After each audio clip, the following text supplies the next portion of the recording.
Dostlar selamlar. Yeni bir OSM Center videosuna hoş geldiniz. Bugün sizlerle beraber Şubat güncel 4-4-2 taktiğinden bahsedeceğiz. Şu an az önce canlı yayını kapattım. O yüzden sesim birazcık yorgun ve boğuk gelebilir. Şimdiden kusura bakmayın lütfen. Hazırsanız taktiğe geçiş yapalım. Bu arada dostlar dün yayınladığımız 4-3 meta taktik tam bir günde 1000 izlendi. Hatta daha fazla izlendi de şu an siz YouTube verisini geriden verdiği için bu şekilde görüyorsunuz. Biliyorsunuz ki biz farklı kanallar gibi bot basmıyoruz. Hani bir dakika önce 600 abone olup bir dakika sonra 670 abone olmuyoruz. Ondan dolayı bizim için destekleriniz çok önemli. Her bir beğeni, her attığınız yorum ve özellikle abone olmanız bizlerin bu işe ne kadar sıkı tutmamızı sağlıyor diyebilirim. O yüzden desteklerinizi göstermek isterseniz aşağıda yer alan abone ol tuşuna basarak bize desteklerinizi gösterebilirsiniz. Keza 7000 abone özel ödül turnuvasında biliyorsunuz ki kura çekimi gerçekleştirdik yine 2 gün önce canlı yayında. 20 az kadro, 10'da yedek kadro seçmiştik. Bu arkadaşlarımızın çoğu bizlere yazdı fakat hala yazmayan menajerler var. Bu akşam saat 20.00'a kadar Instagram, OSM Central veya burada direkt oyuncu Berat Erzin'e DM ya isteyenler varsa telefon numaram olanlar da WhatsApp'tan direkt kayıt yaptırabilirler. İsterseniz taktiğe devam edelim. Evet, taktik formasyonumuz 4-4-2-B olacak. Burada görmüş olduğunuz gibi ileri attığımızda iki tane merkez santrafor yerleştirebilirsiniz. İsterseniz sağ açık, isterseniz de sol açık yerleştirebilirsiniz. Burası çok fazla fark etmiyor fakat tabii merkez santrafor olması sizin için de iyi olacaktır. Orta saha hattında bir defansif orta sahamız, iki merkez orta saha, bir de ofansif orta saha olması gerekiyor. Bu kısmına doğru yerleştirmeniz taktiğin işlevli açısından ve galibiyet açısından önemli. Biliyorsunuz ki yeşil çerçeveyi sağladığınız zaman oyun algoritması sizi ön plana çıkartıp oyunu kazanmanızda yüzdelik bir dilim de olsa açıkçası katkıda bulunuyor. Defans hattımızda bir sağ bek, bir sol bek, iki merkez stoper olması gerekiyor. Şu an Krev Kap'a yeniden katıldık. Divizyon 5'te oynuyoruz. Yine Kadir, ben, Yılmaz abi ve Batuhan, Carlo Baturetti yeni arkadaşımız. Dördümüz Krev Kap'a girdik. Şu an daha ilk günler, hatta daha ilk saatler sol bek olmadığı için merkez stoper oynamış olacak. Bir de kalecimiz var tabii ki. Hemen burada dedikler kısmı dostlar ne olursa olsun unutmamanız gerekiyor. Ne olursa olsun 50 dahi olsa güçleri görmüş olduğunuz gibi mutlaka yedekler kısmını doldurun. Bu emin olun hani 50'lik oyuncu size katkı vermeyecekse de orada bulunması bile oyun tarafından size artı bir puan olarak yansıyor diyebilirim. Hemen bunu da bu şekilde Martin'i yerleştirelim. Kaleci olarak tabii ki yedek kalecimiz Ruad'u yerleştirelim. Evet, daha sonrasında uzmanlar kısmı önemli olan bir kısım. Burada takımın kaptanı her zaman en yaşlı yapmak durumundasınız. Baktığım zaman Forvet'te 31 yaşında var. Orta sahada 32 yaşında var. Defansta yok. O yüzden orta sahadaki 32 yaşındaki Makuart'ı hemen kaptan yaptım. Penaltıda forvetin en iyisi. Serbest vuruşta forvetin en iyisine verebilirsiniz. Ben burada yine Tibor'a vereceğim. Kornerleri de orta saha veyahut da defansta bekleyin en iyisine vereceksiniz. Burada ben sanırım sağ beke görev vermeyi tercih edeceğim. Bence burada benim batıl inancım olarak da oyunculara forma numarası vermeniz de bence etkili olabilir.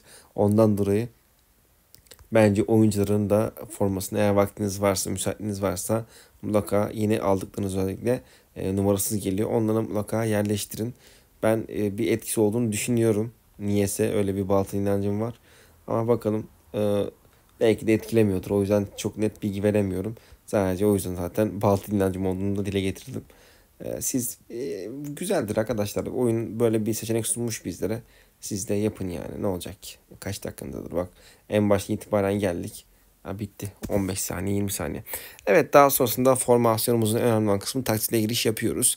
Hemen oyun planımızı pas oyun çevirdim. 4-4-2 oynuyoruz dostlar. 4-4-2 A değil, 4-4-2 B formasyonu. Önemli olan kısımlardan bir tanesi bu, lütfen karıştırmayın. Bu çünkü 4-4-2-B'de bir defansif olsa, bu ofansif olsa varken 4-4-2-A'da daha çok kanat oyuncuları gerekiyor. Evet, oyun planımız pasta oyun, mücadeleye son bahsederiz.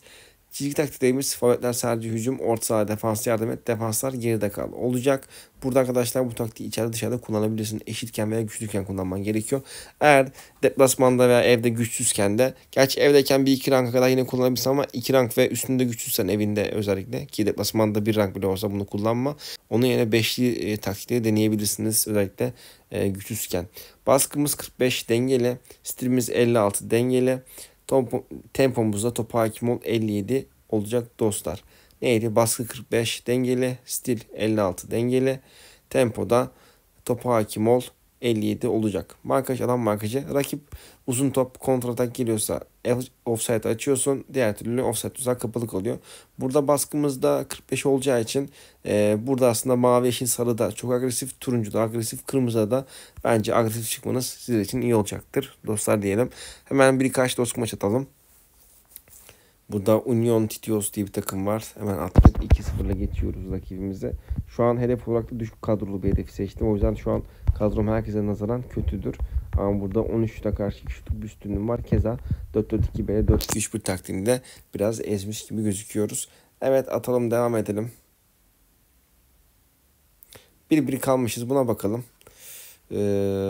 Yine 11 şut çekmişiz. Rakip 4 şut çekmiş. 4-2-3-1 gelmiş. Tabii arkadaşlar şu an oyuncular aslında 50-55'lik olduğu için çok da fazla bir şey diyemiyorum. Hani bir de sol bekim yok, biliyorsunuz, stoper yerleştirdim. Ondan dolayı da mesela 4-3 gelse bir rakip, ben görsem beklerinde bir kanat olmadığını direkt kanatları kullan yaparım.